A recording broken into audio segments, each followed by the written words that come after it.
नमस्कार प्रेक्षकांनो. ठरलं तर मग या मालिकेच्या आजच्या भागामध्ये काय घडलं हे आपण पाहूयात. राकेश प्रॉपर्टीचे पेपर शोधत असतो, त्याचप्रमाणे अर्जुनही शोधत असतो. राकेशला काही त्या खोलीमध्ये काही सापडत नाही आणि तो विचार करू लागतो की मला पेपर्स कुठेच मिळतील. पण तितक्यात तो अर्जुनला पाहतो आणि पटकनी दरवाजा बंद करून घेतो. अर्जुनची नजर वरती जाते, पण त्याला असं वाटतं की वाऱ्यामुळे दरवाजा वाजला असेल. आता त्याला प्रतिमाचा कॉल येतो आणि प्रतिमा त्याला विचारते की पेपर सापडले का? तेव्हा तो हो असं म्हणतो. तेच पेपर्स आहेत, मी चेक केलेत. आता राकेशला कळतं की हा प्रॉपर्टीचेच पेपर्स घ्यायला आलेला आहे आणि तो स्वतःवरतीच खूप चिडतो. प्रत्येक वेळी माझ्या हाती भोपळा का लागतो? आता इकडे सगळेजण स्मितसोबत खेळत असतात आणि सायली अस्मिताला म्हणते की बघ अस्मिता, स्मितची सगळेजण किती काळजी घेत आहेत. त्याचे दोन्ही मामा त्याच्या चेहऱ्यावरचं हसू कधीही कमी होऊ देणार नाहीत आणि आजी आजोबा तर त्याला अगदी तळहाताच्या फोडावानी जपत आहेत. त्याच्यामुळे तू जॉब करणार ना, तर तू अजिबात स्मितचं टेन्शन घेऊ नकोस. अस्मिता म्हणते खरंच माझ्या मनातली घालमेल तूच दूर केलीस.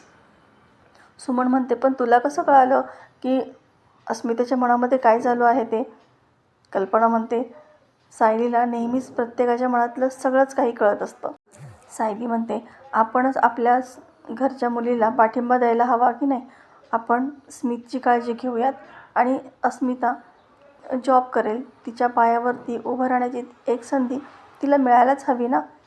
प्रताप म्हणतो कल्पना, तू वरवरच तिला परवानगी दिली आहेस. अस्मितासुद्धा तेच म्हणते.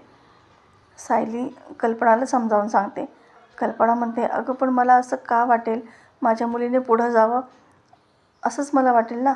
माझा तुझ्या जॉबला पूर्ण पाठिंबा आहे. तुला हवं ते कर. तितक्यात एक कुरिअरवाला येतो. अर्जुनने काही पेपर्स मागवलेले असतात, ते पेपर्स तो घेऊन येतो. प्रतिमा म्हणते आता एकदा का अर्जुन आला म्हणजे आपण प्रॉपर्टी ट्रान्सफरची प्रोसेस कंप्लीट करूयात. एकदा का सायलीने माझ्यासमोर पेपर्सवरती सह्या केल्या ना, तर मग सगळंच काम झालं.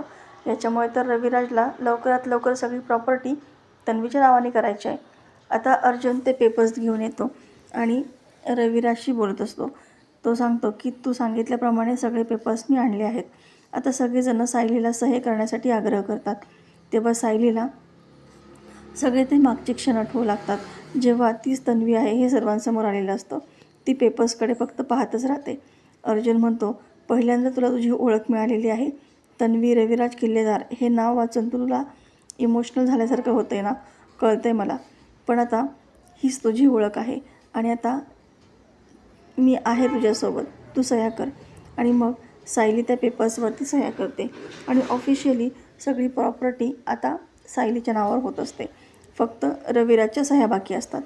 राकेश तिथे येतो आणि म्हणतो की खरंच मला तुझ्यासाठी खूप आनंद वाटतो आहे सायली. मी माझ्या बाबांच्या बोलण्यामध्ये येऊन खरंच खूप वाईट वागलो. आता मला माझी चूक कळते आणि तो त्याच्याच तोंडामध्ये मारून घेतो. तेव्हा सगळेजण त्याला थांबवतात आणि राकेश लगेच तिथून निघून जातो, काहीतरी काम आहे असं सांगून. सुमन म्हणते मला खूप आनंद वाटतो आहे की माझा मुलगा यांच्यावर नाही गेला. आता सगळेजण पुन्हा विषयांतर करतात आणि सायलीसाठी खूप खुश होतात. आता राकेश येतो नागराजला भेटायला. मात्र तो नागराज त्याला चांगली सणसणीत कानामागे ओढतो आणि म्हणतो एक काम सांगितलं होतं तुला, ते सुद्धा नाही करता आलं. अरे तुझ्यापेक्षा ते महिपतचे गुंड परवडले. त्यांनी तरी असं काम केलं असतं सगळं. आता इकडे सायली प्रॉपर्टीची मालकीन झाली आहे म्हणून सगळेजण आता पार्टी मागत असतात. त्यावेळेस प्रत्येकजणाची काही ना काहीतरी अपेक्षा असते आणि अर्जुनला असं वाटत असतं की मी तिला कुठेतरी बाहेर घेऊन जाईन. प्रतिमाला तिला घरी न्यायचं असतं. अस्मिताला तिच्यासोबत डिनरला जायचं असतं. तर पूर्णाजीला तिला घेऊन मावशींकडे जायचं असतं.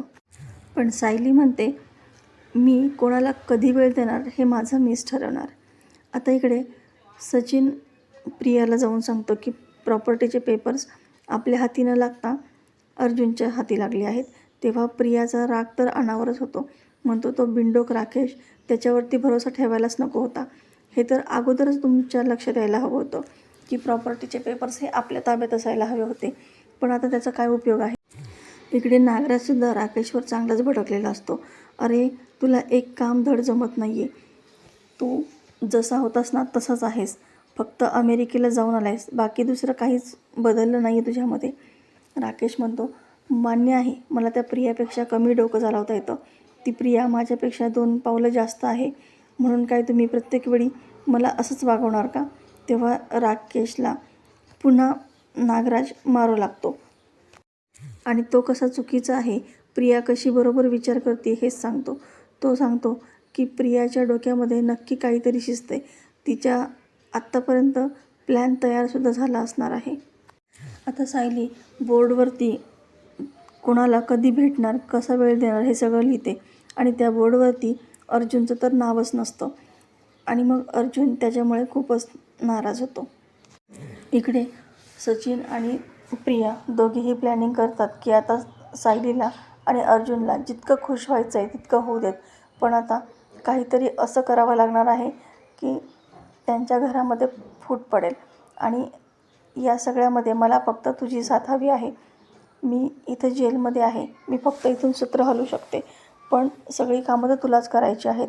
मी त्या राकेशवरती अजिबात भरोसा ठेवू शकत नाही आहे. सगळं काही करायचं आहे ते तुझ्याच मदतीने मला करावं लागणार आहे. मग बोल सचिन, मला साथ देशील ना, माझी मदत करशील ना?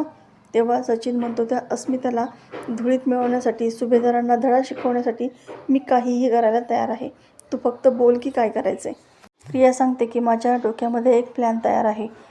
अर्जुन सायलीच्या आयुष्यामध्ये काही जरी झालं तरीसुद्धा संशय आपल्यावरतीच येणार आहे.